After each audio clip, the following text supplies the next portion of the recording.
Hello दोस्तों, नमस्कार। स्वागत है आपका अनुपम ट्रिक्स यूट्यूब चैनल पर। दोस्तों, आज के इस वीडियो में हम बात करेंगे भारत के संविधान की प्रमुख विशेषताओं के बारे में कि इसकी क्या क्या विशेषताएं हैं। इन सभी बिंदुओं पर हम बात करेंगे। तो आइए सबसे पहली विशेषता हम देख लेते हैं कि भारतीय संविधान की यूँ तो बहुत सारी विशेषताएँ हैं, एक एक करके हम उन सब पर बात करेंगे।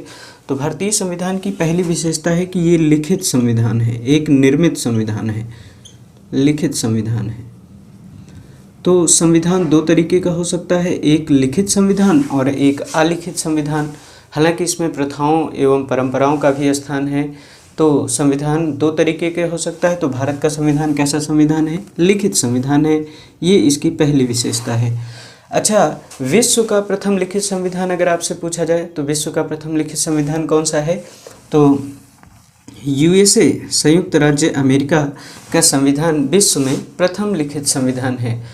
अमेरिका का संविधान यूँ तो सबसे छोटा संविधान भी है, हालांकि लिखित की दृष्टि से देखें तो अमेरिका का संविधान विश्व का प्रथम लिखित संविधान है, ऐसा भी आपको याद रखना है। तो भारत का संविधान लिखित संविधान है, इसमें परंपराओं एवं प्रथाओं का भी स्थान है, लेकिन जो परंपराएं संविधान के अनुकूल नहीं होती हैं उनको संविधान द्वारा प्रतिबद्ध कर दिया जाता है, निषेधित कर दिया जाता है। तो इन बातों को भी याद रखें। अलिखित संविधान भी हो सकता है। तो संविधान दो तरीके के होते हैं, लिखित और अलिखित। अलिखित संविधान क्या होता है भाई? जिसमें जिस संविधान को लिखा नहीं जाता वो बेसिकली परंपराओं एवं प्रथाओं पर ही आधारित होता है, परंपराओं एवं प्रथाओं के आधार पर ही चलता है। तो इसका सबसे महत्वपूर्ण उदाहरण है इंग्लैंड। इंग्लैंड में संविधान को लिखा नहीं गया है बल्कि परंपराओं एवं प्रथाओं पर ही आधारित उसका संविधान है। तो लिखित और अलिखित दो तरीके के संविधान होते हैं। तो भारत का संविधान लिखित संविधान है, ये इसकी महत्वपूर्ण विशेषता है। अगले महत्वपूर्ण विशेषता पर बात करते हैं। अगली विशेषता है भारत का संविधान विश्व में सबसे बड़ा एवं विस्तृत संविधान है। दूसरी महत्वपूर्ण विशेषता है सबसे बड़ा संविधान। दूसरी महत्वपूर्ण विशेषता है भारतीय संविधान की कि ये विश्व का सबसे बड़ा लिखित संविधान है, सबसे विस्तृत संविधान है। क्यों बड़ा है? क्योंकि इसमें 22 भाग हैं। मूल संविधान में कितने भाग थे? मूल संविधान में 22 भाग थे। इसमें 8 अनुसूचियाँ थीं। अनुसूचियाँ कितनी हैं? 8 अनुसूचियाँ थीं इसमें, और इसमें अनुच्छेदों की संख्या 395 थी। 395 अनुच्छेद थे। हमारे मूल संविधान में 22 भाग थे, 8 अनुसूचियाँ थीं, 395 अनुच्छेद थे। लेकिन वर्तमान में अगर देखें तो गणना के हिसाब से 25 भाग हो गए। भागों की संख्या कितनी हो गई? 25। लेकिन संख्या की दृष्टि से अगर आप देखेंगे तो भागों की संख्या अभी भी 22 ही है। लेकिन अगर गणना की दृष्टि से देखेंगे तो 25 हैं भाग, यानी जैसे 4 का जोड़ दिया गया है तो वो 4 ही है, लेकिन 2 भाग हो गए। एक तो है 4, एक है 4 का, जिसमें मौलिक कर्तव्यों को रखा गया है। तो भाग कुल मिलाकर अब हो गए हैं 25, लेकिन संख्या के हिसाब से अभी भी हैं 22। 8 अनुसूचियाँ हैं। मूल संविधान में कितनी अनुसूचियाँ थीं? 8। वर्तमान में कितनी अनुसूचियाँ हैं? वर्तमान में 4 अनुसूचियाँ और जोड़ दी गई हैं, तो कुल मिलाकर कितनी हो गई हैं? 12। तो 8 अनुसूचियाँ मूल संविधान में थी। 9वीं अनुसूची को जोड़ दिया गया प्रथम संविधान संशोधन अधिनियम 1951 के द्वारा, ये भी याद रखें। 10वीं अनुसूची को जोड़ा गया 52वें संविधान संशोधन अधिनियम 1985 द्वारा, तथा 11वीं और 12वीं अनुसूची को जोड़ा गया था 73वें और 74वें संविधान संशोधन अधिनियम 1993 द्वारा। क्रमशः इसे 73वें और 74वें संविधान संशोधन द्वारा 11वीं और 12वीं अनुसूची को जोड़ दिया गया। तो वर्तमान में अनुसूचियों की संख्या 12 है। 395 अनुच्छेद थे हमारे मूल संविधान में, लेकिन कुछ और अनुच्छेद जोड़ दिए गए हैं। तो वर्तमान में अनुच्छेदों की कुल संख्या, आर्टिकल्स की कुल संख्या हो गई है लगभग 470 के आसपास है। तो ये मूल संविधान में पूछा जाए तो बताएं, वर्तमान नहीं पूछा जाएगा। वर्तमान में लगभग 470 आर्टिकल्स हैं हमारे संविधान में, इसलिए हमारा संविधान विश्व का सबसे बड़ा संविधान है। अच्छा, भारत का संविधान विश्व का सबसे बड़ा लिखित संविधान है। तो सबसे छोटा संविधान अगर पूछा जाए आपसे तो सबसे छोटा संविधान बताएंगे क्या है? विश्व में सबसे छोटा संविधान है अमेरिका का संविधान, जिसमें 7 ही आर्टिकल्स हैं। हालांकि अमेरिका का संविधान विश्व का प्रथम लिखित संविधान है। तो सबसे बड़ा और सबसे छोटा अगर आपसे पूछा जाए तो आप ऐसे प्रश्नों का जवाब आसानी से दे सकते हैं।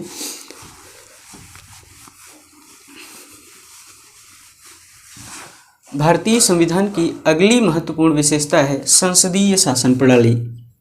संसदीय शासन प्रणाली। संसदीय शासन प्रणाली भारतीय शासन की महत्वपूर्ण विशेषता है। जितने भी संघीय राष्ट्र हैं, जहाँ पर भी संघात्मक शासन है, संघात्मक संविधान है, वहाँ पर दो तरीके का शासन स्थापित किया जा सकता है। एक तो जो कि भारत में है संसदीय शासन प्रणाली, दूसरा है अध्यक्षात्मक शासन प्रणाली। दोनों में बेसिकली डिफरेंस क्या है इसको जान लीजिए। अध्यक्षात्मक शासन प्रणाली में राष्ट्रपति कार्यपालिका का प्रधान होता है। कार्यपालिका शक्तियां समस्त जो होती हैं वो राष्ट्रपति में निहित होती हैं। राष्ट्रपति का डायरेक्ट जनता द्वारा चुनाव होता है। जबकि संसदीय शासन प्रणाली जो कि भारत में अपनाई गई है, सर्वप्रथम संसदीय शासन प्रणाली का विकास इंग्लैंड में हुआ था। भारत ने भी संसदीय शासन प्रणाली को अपनाया है। तो यहाँ पर कार्यपालिका के दो प्रधान होते हैं, एक तो होता है नाम मात्र का प्रधान, दूसरा होता है वास्तविक प्रधान। तो कार्यपालिका के नाम मात्र की शक्तियां होती हैं राष्ट्रपति के पास, जबकि वास्तविक शक्तियां जनता द्वारा निर्वाचित प्रतिनिधियों से गठित मंत्रिपरिषद में निहित होती हैं, जिसका प्रमुख होता है, जिसका प्रधान होता है प्रधानमंत्री। तो संसदीय शासन प्रणाली है भारत में, और इसमें कार्यपालिका की दो शक्तियां होती हैं। जनता द्वारा निर्वाचित प्रतिनिधियों से गठित मंत्रिपरिषद में वास्तविक शक्तियां निहित होती हैं, तथा राष्ट्रपति इन शक्तियों का प्रयोग मंत्रिपरिषद की सलाह से ही करता है। तो ये भी भारतीय संविधान की एक खूबसूरती है, भारतीय संविधान की एक विशेषता है, तो इसको भी याद रखें।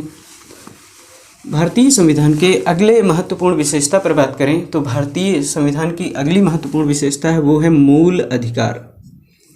भारतीय संविधान अपने नागरिकों को, अपने देश के निवासियों को मूल अधिकार प्रदान करता है। ये चौथी महत्वपूर्ण विशेषता है भारतीय संविधान की। तो इसको भी आपको याद रखना है कि भारतीय संविधान के भाग 3 में, कौन से भाग में, तो भाग 3 में आर्टिकल अगर आपसे पूछा जाए तो आर्टिकल 12 से लगाकर आर्टिकल 35 तक मूल अधिकार का जिक्र किया गया है। कुछ मौलिक अधिकार प्रदान किए गए हैं भारतीय नागरिकों को, ये भी याद रखें। मूल अधिकार राष्ट्र की सीमा से बंधे होते हैं, हालांकि मानवाधिकार जो होते हैं, मनुष्य होने के नाते जो अधिकार प्राप्त होते हैं वो मानवाधिकार हैं। संविधान द्वारा अपने नागरिकों को कुछ मौलिक अधिकार भी दिए गए हैं, तो इन बातों को भी याद रखें। अब अगली विशेषता पर बात कर लेते हैं। भारतीय संविधान की अगली खूबसूरती है वो है राज्य के नीति निर्देशक तत्व। राज्य के नीति निर्देशक तत्व।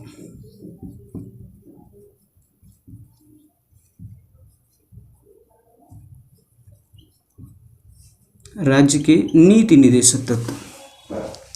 हमारे संविधान में कुछ ऐसे मार्गदर्शन कर्तव्यों का जिक्र किया गया है जिनका प्रयोग करके राज्य एक कल्याणकारी राज्य बन सकता है। अगर राज्य इन नीति निर्देशक तत्व, कुछ ऐसे पवित्र कर्तव्य हैं जिनका प्रयोग अगर राज्य नीतियां बनाने में करे तो वो राज्य कल्याणकारी राज्य हो सकता है। सभी लोगों को ये सुख प्रदान कर सकता है, सभी लोगों के लिए लाभकारी हो सकता है। तो कुछ नीति निर्देशक तत्वों का भी उल्लेख किया गया है हमारे संविधान में।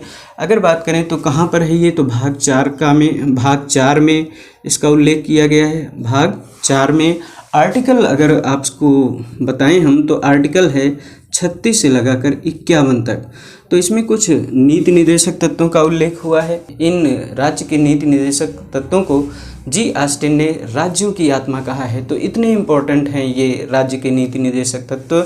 इन सब का जिक्र हुआ है हमारे संविधान में। तो फिलहाल इस पर ज़्यादा विस्तृत चर्चा करेंगे जब कभी इस पर विस्तृत रूप से हम पढ़ेंगे एक चैप्टर के रूप में, तो वहाँ पर ज़्यादा चर्चा कर लेंगे। फिलहाल भारतीय संविधान की एक खूबसूरती है राज्य के नीति निर्देशक तत्व। भारतीय संविधान की अगली महत्वपूर्ण विशेषता है मौलिक कर्तव्य।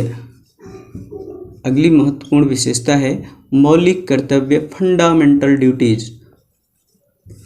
मूल संविधान में मौलिक कर्तव्यों का कोई उल्लेख नहीं था। जहां हमारा संविधान अपने निवासियों, अपने देश के नागरिकों को कुछ मौलिक अधिकार प्रदान करता है, वहीं उन नागरिकों से ये भी अपेक्षा की जाती है कि वे कुछ मौलिक कर्तव्यों का भी निर्वहन करें।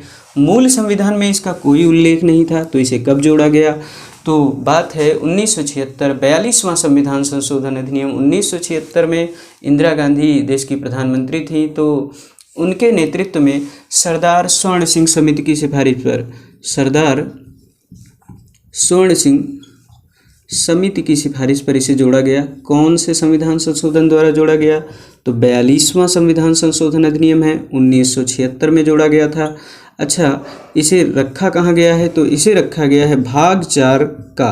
अगर आपसे पूछा जाए कि मौलिक कर्तव्यों का उल्लेख कहाँ है, तो भाग 4 का में है इसका उल्लेख। आर्टिकल अगर आपसे पूछा जाए तो 51 का नामक आर्टिकल में इसका उल्लेख हुआ है। सरदार स्वर्ण सिंह समिति की सिफारिश पर सिर्फ 10 मौलिक कर्तव्यों को ही जोड़ा गया था। इसके बाद एक 11वां मौलिक कर्तव्य जोड़ा गया 2002 में। 86वां संविधान संशोधन है ये, 86वां संविधान संशोधन होता है 2002 में। तो 2002 में 11वां मौलिक कर्तव्य जोड़ दिया गया। तो वर्तमान में हमारे संविधान में कुल कितने मौलिक कर्तव्य हैं? तो 11 मौलिक कर्तव्य हैं। इन बातों को भी याद रखें। अगली महत्वपूर्ण विशेषता है हमारे संविधान की, हमारे देश के संविधान की अगली महत्वपूर्ण विशेषता है स्वतंत्र न्यायपालिका। स्वतंत्र न्यायपालिका।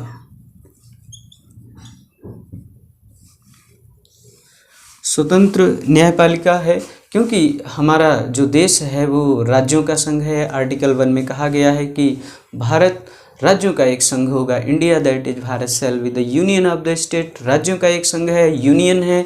तो इसलिए राज्य और संघ यानी केंद्र के मध्य विवाद का निपटारा, विवाद का समाधान करने के लिए एक स्वतंत्र न्यायपालिका का भी उल्लेख किया गया है हमारे संविधान में। तो ये भी संघीय प्रणाली की एक महत्वपूर्ण विशेषता है कि यहाँ पर न्यायपालिका जो होनी चाहिए वो बिल्कुल स्वतंत्र होनी चाहिए। इसके अलावा हमारे संविधान और मूल अधिकारों का संरक्षण भी स्वतंत्र न्यायपालिका को ही बनाया गया है। न्यायपालिका की एक महत्वपूर्ण विशेषता है कि ये एकीकृत न्यायपालिका है, इंटीग्रेटेड, एकीकृत न्यायपालिका।